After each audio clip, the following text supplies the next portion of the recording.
कैसे हैं, बस बचपन निकला, जवानी निकली, बस कुछ नहीं करना, बच्चों का ब्याह हो गया, घर में बहू आ गई, और जैसे ही घर में बहू आएगी अपन को कुछ नहीं करना।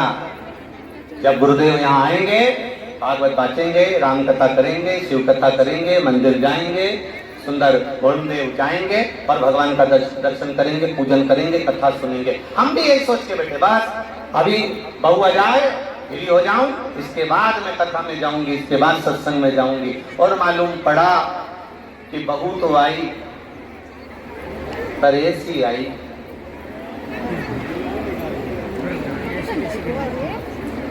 कि पूछो ही मत। कितने अरमान से लेकर आई थी कि गरम रोटी खिलाई, और दिल के अरमान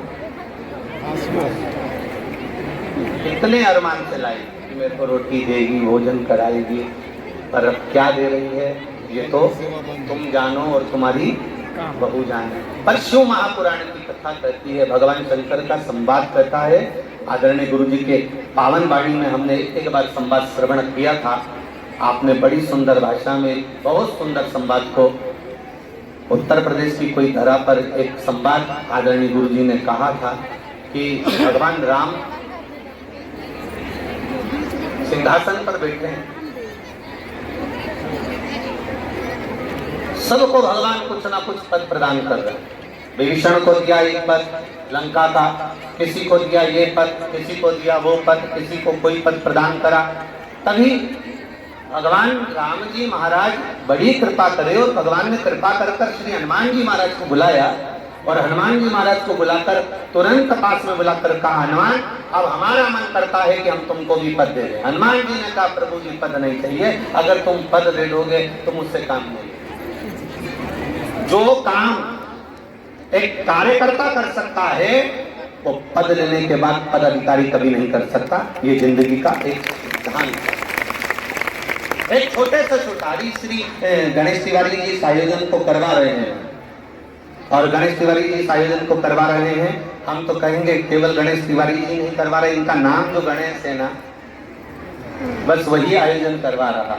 तो गणेश तिवारी जी आयोजन को करवा रहे हैं, तो अर्थात इनके पास में जितने कार्यकर्ता होंगे, जो कार्यकर्ता की टीम बनाई होगी, उधर यज्ञ चल रहा है, रुद्र महायज्ञ चल रहा है, इधर भागवत कथा चल रही है, राम कथा चल रही है, फिर बीच में शिव तत्व आ गया, फिर कहीं ना कहीं किसी न किसी रूप में प्रवचन आदि मिलते प्राप्त होते रह रहे हैं, संतों का दर्शन मिलता रह रहा है। तो कहीं ना कहीं जो छोटे छोटे कार्यकर्ता, बहुत छोटे, जिनको लोग नकार देते, जिनको लोग देखते ही नहीं, जिनके पास में थोड़ा सा पद है, वो तो अग्रण्य रहते हैं, पर जो सेवा खास करने वाले हैं, जो सेवा में अग्रण्य लगने वाले हैं, जैसे कोरोना महामारी में घर के लोग बाहर नहीं निकले, पर एक साधारण सा हॉस्पिटल में पोछा लगाने वाला, एक साधारण सा जिसको लोग सहज भाषा में हंसकर कह देते हैं कि ये शूद्र है, कोई कह देता है ये ब्राह्मण है, कोई कह देता है ये क्षत्रिय है, कोई कह देता है ये वैश्य है। एक साधारण सा व्यक्ति जो हॉस्पिटल में पोछा लगा रहा है, झाड़ू लगा रहा है, कहीं किसी न किसी रूप में सफाइयां कर रहा है, और जब हॉस्पिटल में परिवार का व्यक्ति कोरोना महामारी में मरा, घर के लोगों को फोन लगाया गया कि तुम्हारे दादा परदादा, तुम्हारे पिता आदि चले गए हैं, आओ, और इनका अंतिम संस्कार हो रहा है। घर के लोग फोन लगाकर कहते हैं हम नहीं आ सकते और आप अंतिम संस्कार कर दो। और घर का जो सेवा कर रहा था हॉस्पिटल में, जो साधारण सा था, बिल्कुल छोटा, जिसको लोग नकार देते थे, वो छोटे से व्यक्ति ने हॉस्पिटल में जाकर एक पुत्र का फर्ज अदा करा और अंतिम संस्कार करा। अर्थात छोटे से जिस सीट पर शिव महापुराण रखी जाती है, राम कथा रखी जाती है, भागवत पोथी रखी जाती है, जिस सीट पर कोई संत साधु गुरुजन महात्मा जन साधु जन सन्यासी तपस्वी साधक उपासक बैठते हैं, वो पीठ के 4 पाए होते हैं। जिस पर पोथी रखी होती है चौकी के 4 पाए होते हैं। ब्राह्मण क्षत्रिय वैश्य और शूद्र, ये 4 वर्ण के अंतर्गत इन चारों वर्णों ने हमारे सनातन धर्म को झेल कर रखा हुआ है। पर आज राजनीति के चलते हुए हमारे सनातन धर्म को बांटा जाता है। और सनातन धर्म बढ़ता भी कब है? पूरे समय सनातन धर्म नहीं बढ़ता। बांटने का जब समय आता है कि जब जब कहीं ना कहीं वोट की जरूरत पड़ती है तब सनातन धर्म को बांटने का एक तत्व सामने आ जाता है कि ये ब्राह्मण है, वो क्षत्रिय है, वो वैश्य है, वो शूद्र है, लोगों को बांट दिया जाता है। पर शिव महापुराण की कथा कहती है माता के गर्भ से जब जन्म लिया था आपको ये भी नहीं मालूम था कि आप किसके घर में जन्म लेने वाले। माता के गर्भ से जन्म लिया था तब आपको ये नहीं मालूम था कि आपकी ये आंखें पूरी हैं, नासिका के छिद्र पूरे हैं, हाथ पूरे हैं, पांव पूरे हैं, मुख पूरा है, श्रवण शक्ति पूरी है, ये किसी को नहीं मालूम था। वो तो कहीं आपके पुराने पुण्य प्रबल हुए होंगे और उस पुण्य के कारण आप माता के गर्भ से जब जन्मे तो श्रेष्ठ जन्मे। अच्छा घर, अच्छा कुल, अच्छा परिवार, अच्छी पत्नी, अच्छा पति, अच्छे बच्चे और अच्छा गांव। कवर्धा जैसा गांव मिल गया और उसके पास में भौमदेव भगवान शिव विराजमान है जिनकी शरणागति में आप रह रहे हो, तो आप लोगों को तो रोज प्रतिदिन अपने भाग्य की सराहना करना चाहिए कि हम अच्छी जगह पर जन्मे, अच्छी जगह पहुंचे। और उससे ज्यादा भाग्यशाली हो कवर्धा वालों जो सुंदर भागवत कथा, राम कथा और शिव तत्व का समागम आपको त्रिवेणी संगम के रूप में यहाँ मिल रहा।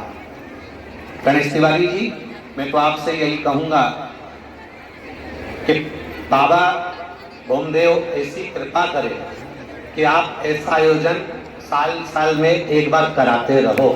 यही बाबा की विनती। आएंगे थोड़ा, जब ट्रेन चलती है ना तो जो इंजन चलता है बाकी के डब्बे कोई काले नहीं होते पर इंजन का मुंह पूरा काला हो जाता है। तो तुम अगर इंजन बनकर आगे बढ़ोगे तो ये जितने डब्बे हैं ना ये तो पार हो जाएंगे, पर तुम्हारे को लोग कुछ ना कुछ अपशब्द कहेंगे, काली पोतेंगे, आड़ा टेढ़ा कहेंगे, शब्दों के बाण छोड़ेंगे। बहुत इंजन को जितनी गर्मी सहन करना पड़ती है, इंजन को जितना ताप सहन करना पड़ता है उतना डब्बों को सहन नहीं करना पड़ता। डब्बे में तो लोग आराम से सोते हैं, जैसे आप आराम से पंडाल में बैठकर कथा सुन रहे हो। पर कार्यकर्ताओं से पूछा जाए, समिति वालों से पूछा जाए कि कितना संघर्ष करना पड़ता है कोई धार्मिक आयोजन हो। हाँ, शादी हो तो कोई टेंशन नहीं, कोई चिंता नहीं, क्योंकि शादी में आते कितने जिनको बुलाओगे वो।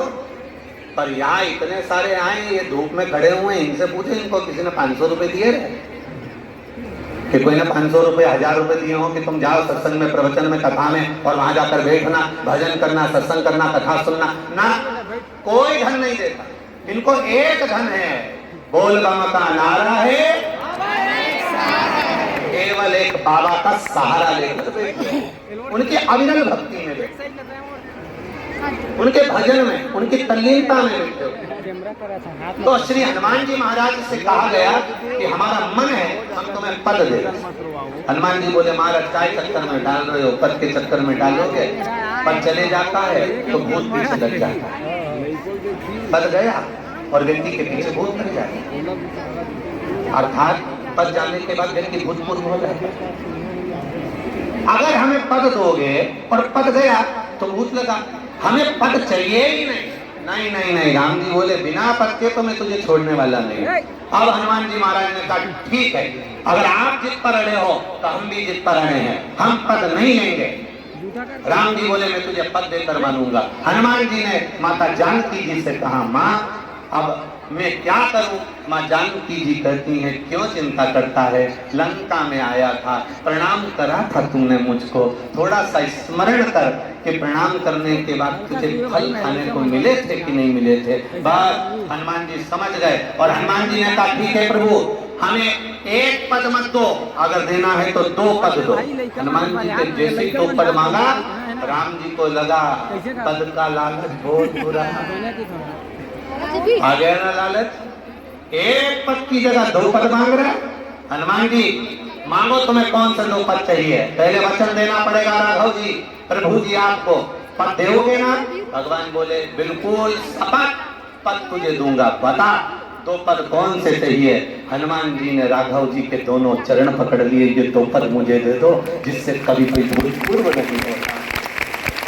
राघव जी के चरणारविंद के ये पद भगवान के चरणारविंद के ये आनंदमय पद जब हमको प्राप्त हो जाए तो व्यक्ति कभी भूतपूर्व नहीं होता। एक अध्यक्ष का पद मिला, एक कोई पद मिला, उसके बाद भूतपूर्व लग जाता है। और जो भगवान की भक्ति में डूबा है उसे कभी भूतपूर्व नहीं लगता, वो और उन्नति की ओर बढ़ता चले जाता।